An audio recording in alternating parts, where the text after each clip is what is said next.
Welcome to Football Discussion Daily. My name is Joe, and I'm here with the co-host You. CGO or George. We're releasing this on the 11th of May, 2026. Quick reminder: like us, subscribe us. We release every day on YouTube, 20-minute videos. Every day, shorter videos on Instagram, TikTok, and other platforms. Really, so in the news on Sunday, a couple things happened. PSG won in France, which pretty much all but mathematically secures them the title. They still have the Champions League to play for.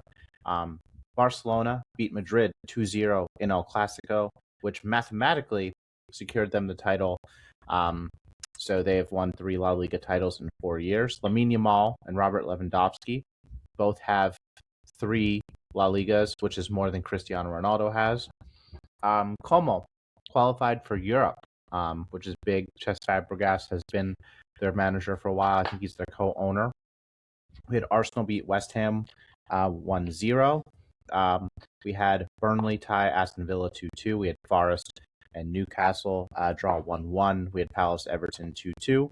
And I believe that the Forest Newcastle draw tied with the West Ham loss officially means the EPL relegation race is between Tottenham and West Ham officially. So a lot of news. George, let's start off with Clasico. We'll talk about the individual incidents, but Barcelona went up 2-0 early. It was actually, from a soccer perspective, pretty boring.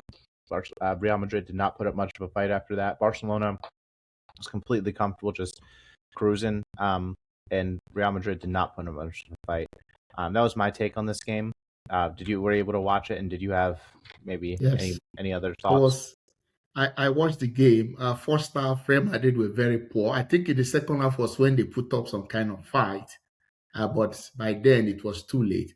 And today they mixed the presence of players like Kylian Mbappe, Federico Valverde. Before the game, I knew Barcelona would most likely win the game today and then be crowned winners of the Spanish La Liga. So the result didn't come to me as a surprise. One thing I noticed, as soon as Barcelona scored, they were up by 2-0. Pedri was trying to let the other teammates understand the fact that they need to take things gently, because the fans were trying to ginger them maybe to score more goals, but you don't rush things. You have to take things calm. And so Pedri was able to let his colleagues understand, no, let's take things calm. And then if we're able to get more chances, then we can get more goals. That was why you notice at some point it was as if the game was becoming a bit bored because of the way Barcelona decided to take things gently. And that was how the game went till it ended. So it wasn't a very... Yeah, oftentimes fans, they think they know what they want. They think they want, do this, and players players study this more than any fan. They know the sport inside. There's a reason they're professionals. Good on Pedri. George, let's talk about the 2 goals. Let's talk about the first goal first, the free kick from Marcus Rashford, 9th minute. Yeah. This was an exceptional strike into the upper corner. I think I saw Courtois say after the game that he was at fault, which I think is splitting hairs to say that. I think if the keeper sets up the wall and gets beat on the side away from the wall, it's typically the keeper's fault. I think if you really want to put blame on somebody, maybe you could say it's Courtois' fault here. He is an exceptional goalkeeper, but this was just an exceptional strike from Rashford right into the corner. I think that it totally took everybody by surprise, because that is not the way that you take this type of free kick. I thought it was just brilliant from him, and Rashford is I've not really known for his free kick taking, at least from what I've seen him for the last 10 years. What is your take on this free kick, George? No, when he was at Manchester United, he scored some few free kicks when he was still at Manchester United. It's just that it's not something that he's known for. It's not a quality that Marcus Rashford is known for. But that free kick was a very brilliant one. I don't think Courtois should be too hard on himself. I would blame him for that. That free kick was a brilliant one, and I don't know, it would take a very extra effort for any goalkeeper to stop that. That's an amazing free kick Rashford took. Very beautiful goal. I really loved the goal. The goal was so wonderful. Yeah, I mean, I get Courtois. I don't think he'd be the level he's at if he wasn't hypercritical of himself. And I think him saying it is my fault. I mean, again, it is, but it's very much splitting hairs. Um, good for him. I think Rashford obviously wants to stay in Barcelona. He's happy, and I think that Barcelona will keep him.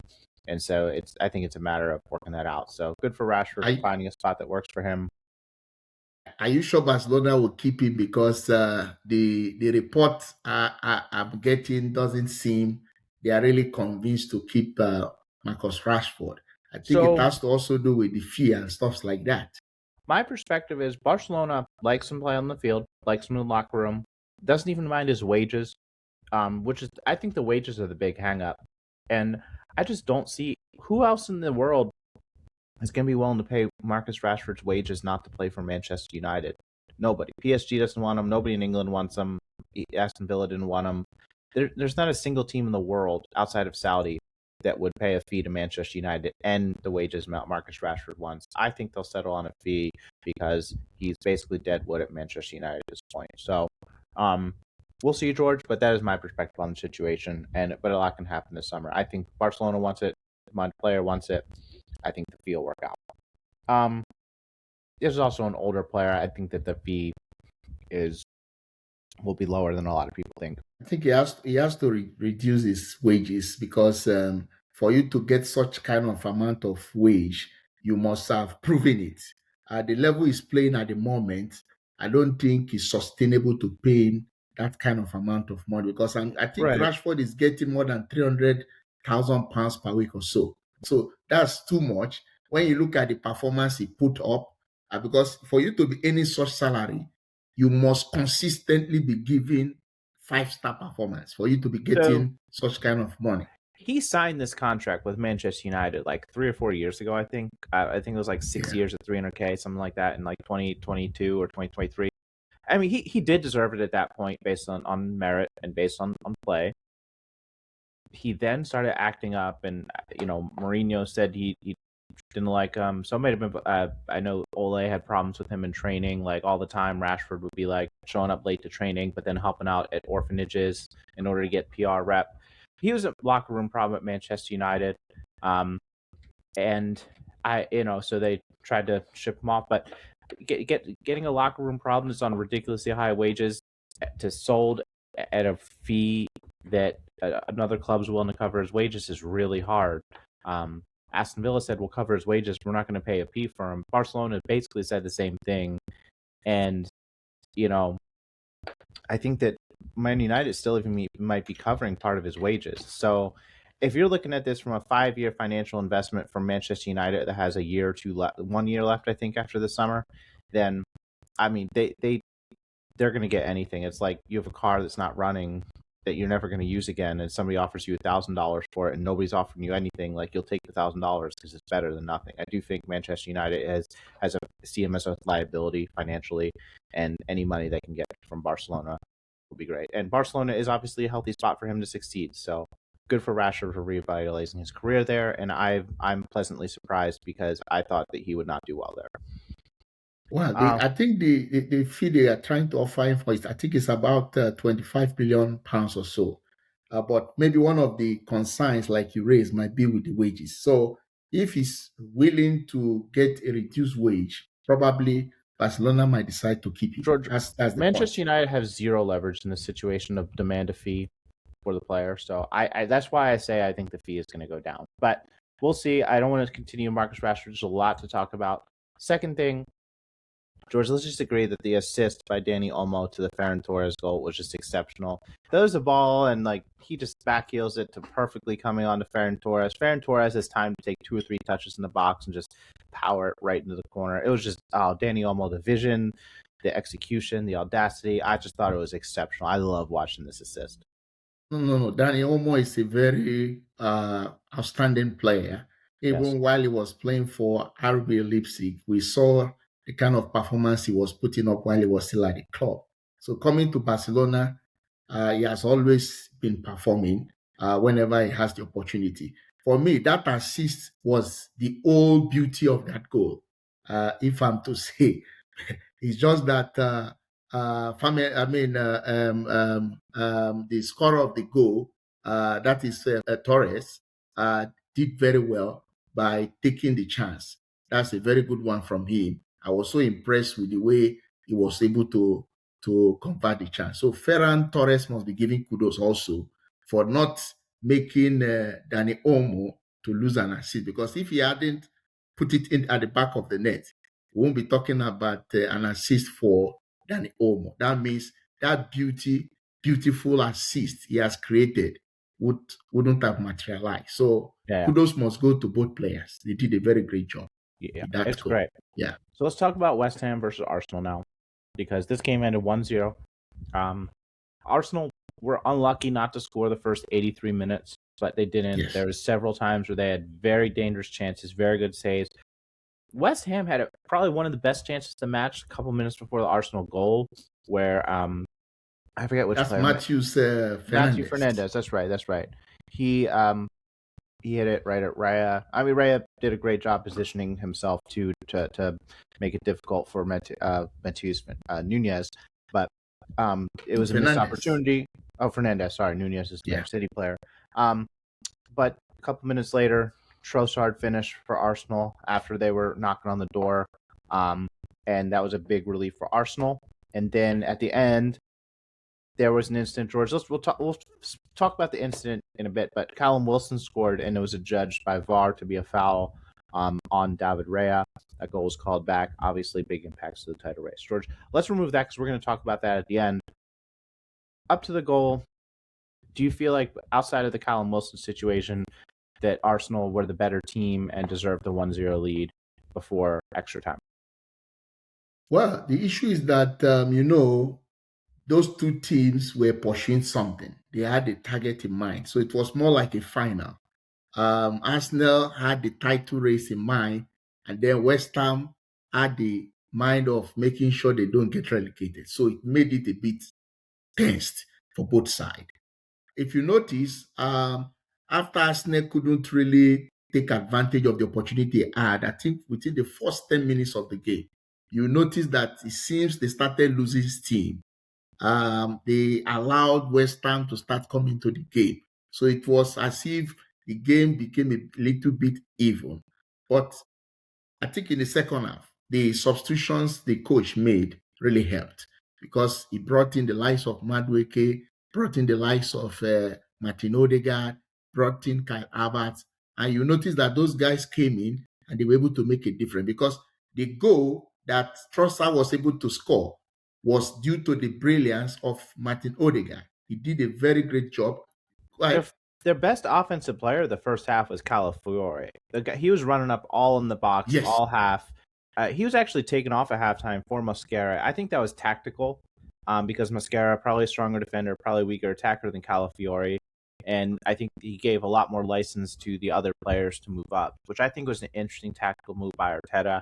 I think it was great, really smart by him, and obviously worked out with that Odegaard goal. The Trossard goal. The goal was coming for Arsenal. West Ham did have a chance beforehand, and West Ham definitely had some half chances throughout the game, but we're probably the worst team over the course of the 90 minutes. So that goal Arsenal scored was a well-worked goal. I love the way they were able to combine. It's something that I'll call it a well-planned goal by the team. They really worked it out. They were able to maneuver their way and then create that opportunity when it mattered most and score the goal. That is one quality you must show if you want to win a title. I'm beginning to see that with Arsenal, especially now that we are getting to the most important point of the league. So I'm very impressed with the way they were able to work out that goal and they got the goal. But it's unfortunate that West Ham had the best chance. So far as I'm concerned, that chance by Matheus Fernandes was the best chance of the game. But he didn't take advantage of it. But again, we must give credit to David Raya, who has now gotten the Golden Glove for the third time in a row. I remember when Arsenal, the first title in 22-23 that they were going for, I remember, like, I always thought David Raya was better than Ramsdale. I told my Arsenal friends, I think that he's been such an upgrade for them, huge. I think he got them at least 1 point, 2 points today, probably three. His performance, just elite, just not only shot stopping but also distribution. He was fantastic. First, there was an incident with David Raya. I think we'll spend the last couple minutes talking about where Callum Wilson scored a goal. It went over the goal line. I think it was goal line technology that called it, but it was called back by VAR because of a foul. They were holding down David Raya's arm. I'm going to give you my take on this first, George, before we go over to you. I think this is a foul. I have no argument there.